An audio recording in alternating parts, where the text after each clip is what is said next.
હિન્દુ યુવા સંગઠન દ્વારા એક વિશેષ સેવા સેતુ કાર્યક્રમનું આયોજન કરવામાં આવ્યું હતું। માનવ સેવા એ જ પ્રભુ સેવાના મંત્રને સાર્થક કરતા સુરતના જહાંગીરાબાદ વિસ્તારમાં હિન્દુ યુવા સંગઠન દ્વારા એક વિશેષ સેવા સેતુ કાર્યક્રમનું આયોજન કરવામાં આવ્યું હતું।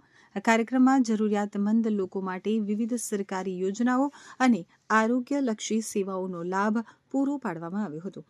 આ પ્રસંગે ભારતીય જનતા પાર્ટી યુવા મોરચાના મહામંત્રી અને ગાર્ડન ગ્રુપના અધ્યક્ષ હર્ષ અશોકભાઈ મહેતાએ જણાવ્યું હતું કે હિન્દુ યુવા સંગઠન દ્વારા આયોજિત આ કાર્યક્રમમાં અનેક પ્રકારના સેવાકીય કાર્યો કરવામાં આવ્યા છે, જેમાં મુખ્યત્વે લોન મેળો, નાના વ્યવસાયકારો અને સામાન્ય વર્ગના લોકો જેઓ ઊંચા વ્યાજખોરોના શિકાર બનતા હોય છે તેમને સરકારી રાહત દરે લોન મળી રહે તે માટે ખાસ આયોજન કરવામાં આવ્યું હતું। મારું નામ સુનિલ વસંતભાઈ સાલ્વે છે। હું હિન્દુ યોદ્ધા સંગઠનનો અધ્યક્ષ છું। આજ રોજ અમે આજે બ્લડ કેમ્પનું આયોજન કરવામાં આવ્યું છે। વિધવા સહાય યોજનાનું મુફ્તમાં આંખની ચેકઅપ, મોતિયાનું ઓપરેશન તેમજ અનેક જાતના પ્રોગ્રામો રાખેલ છે। એનો એડ્રેસ છે સુડા સંસ્કૃતિ આવાસ, વૈષ્ણોદેવી। हिंदू युवा संगठन द्वारा अमारा सुड़ा संस्कृति रेसिडेंसी में एक भव्य कार्यक्रम आयोजन कर्યું।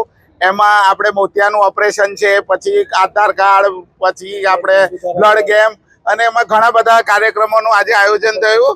एमां अमारी आ सुड़ा संस्कृतिना जे 24 बिल्डिंग छे एमांथी लगभग 1400 થી 1500 लोकोए भाग लीधेलो छे अने आ सुंदर कार्यक्रमनुं आयोजन थयेलुं छे।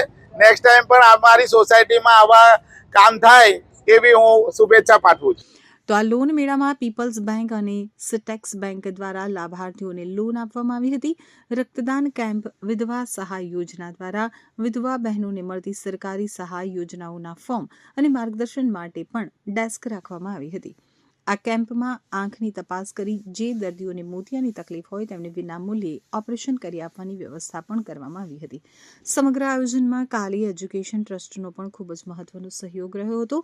સંગઠન અને ટ્રસ્ટના સંયુક્ત ઉપક્રમે યોજાયેલા કાર્યક્રમનો મુખ્ય ઉદ્દેશ્ય સમાજના છેવાડાના માનવી સુધી સરકારી યોજનાઓના લાભ પહોંચાડવાનો અને તેમને આર્થિક તેમજ શારીરિક રીતે મજબૂત બનાવવાનો છે।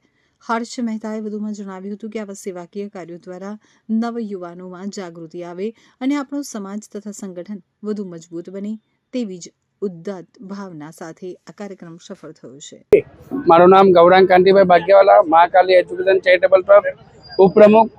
આજ રોજ યુવા યોદ્ધા સંગઠનના માધ્યમથી તેમજ ગાર્ડન ગ્રુપ દ્વારા અને મહાકાલી એજ્યુકેશન ચેરિટેબલ ટ્રસ્ટના માધ્યમથી આજે જહાંગીરપુરામાં સુડા સંસ્કાર ભવનમાં આ સેવા કેમ્પનું આયોજન રાખવામાં આવેલું હતું। એમાં બ્લડ ડોનેશન કેમ્પ છે, વિનામૂલ્ય આંખના મોતિયાનું ઓપરેશન ફ્રીમાં છે, ચશ્મા ફ્રીમાં છે, એવા વિધવા પેન્શન, વૃદ્ધ pension, senior citizen card, Ayushman card, Svanidhi, e Shram card અને ઓછા વ્યાજ દરે 1 લાખ સુધીની પર્સનલ લોન ઓછા વ્યાજ દરે મળે એ માટે સહાય યોજનાનો કેમ્પ યોજવામાં આવ્યો હતો અને આવા અનેક પ્રકારોના કેમ્પ થશે એવો મહાકાલી એજ્યુકેશન ચેરિટેબલ ટ્રસ્ટ પ્રયત્ન કરતા રહે છે।